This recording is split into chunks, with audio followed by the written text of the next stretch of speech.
Beekeepers, a yard is a placid place for you. Yes, it needs to have all kinds of characteristics and situations that allow you to keep bees there. But when all is said and done, one of the factors that's most important for me is whether or not I enjoy it. I spend a lot of time in my home yard. It's near, and it just gives me a good place to unwind. I have had bees in this location for nearly 40 years. Yes, the grass needs cutting. Look at this bee yard in 1940. This is what bee yards looked like before Varroa changed the way that we keep bees.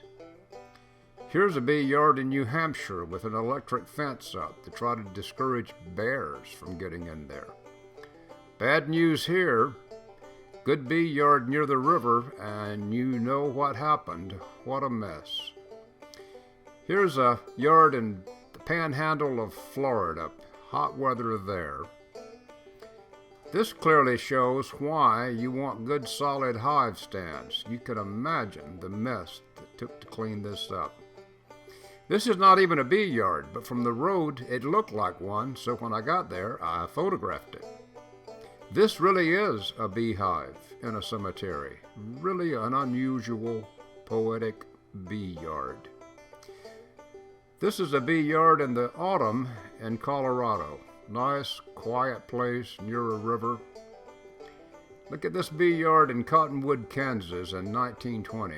Take a minute to explore the diversity of equipment and procedures there. Just down the road from me here in Ohio is an Amish bee yard on a hillside. Nice, pretty. It's my very first beehive.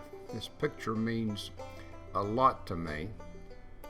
This is my dad's very last beehive of the 400 or so hives that he and my brothers had. Ideally, this should be a place to enjoy your bees.